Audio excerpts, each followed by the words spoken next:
Hey everybody, John the Other here, obviously. And I'm going to talk about consent in matters of sex. This is something we're constantly lectured about. We're constantly told that you must seek consent, that men must ask permission, ask consent. How are you doing? Check in with women when you're having sex. But why? Sex is just one of a vast number of human activities that people do together. It's not special. Now, it occupies a special place in our discourse, but it's actually not that special. And consent, the model of seeking, asking permission, checking in every time you change your sexual activity, every time a sexual event begins or changes or continues, has some built-in assumptions. The most obvious of which is that a woman isn't actually a person participating, but is a thing on which other people are acting or taking action or using like an appliance or an object or a potted plant. But isn't it feminists who also tell us that women are the best communicators? And I think quite a bit of social science tells us that again as well.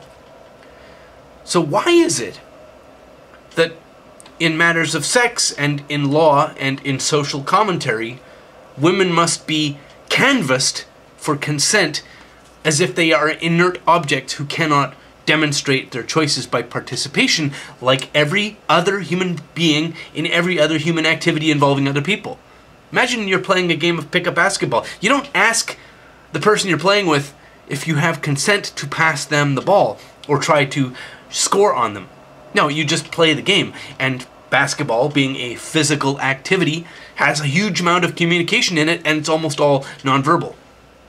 So why in sex do we have this, oh, may I do this, may I do that, may I change this, may I go faster, may I go slower? It's stupid.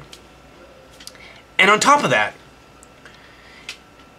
although we have this evolving legal model requiring men to demonstrate that they have sought and obtained consent, as if the woman is a doll lying on her back perfectly still. Yes, yes, you may do that. Please continue doing that. In a courtroom, if a person accused of having sex without having sought consent for every little thing, if a man articulates that in fact he did seek consent, we automatically disbelieve him. We are developing a legal standard of required behavior that nobody believes is actually possible for a man or another human being to enact. The final problem is that consent and the necessity to demonstrate it, to demonstrate that it was sought, because we're starting from the belief that a woman is actually a doll who can't make decisions or communicate or join in an activity of her own volition, the necessity to demonstrate consent is a reversal, an inversion of the burden of proof in a criminal trial. Consent, as a concept, is a big pile of garbage. It's crap, and if you're a woman who advocates this model, you're a fucking idiot. Thanks very much for listening, and as always, have a lovely, lovely day.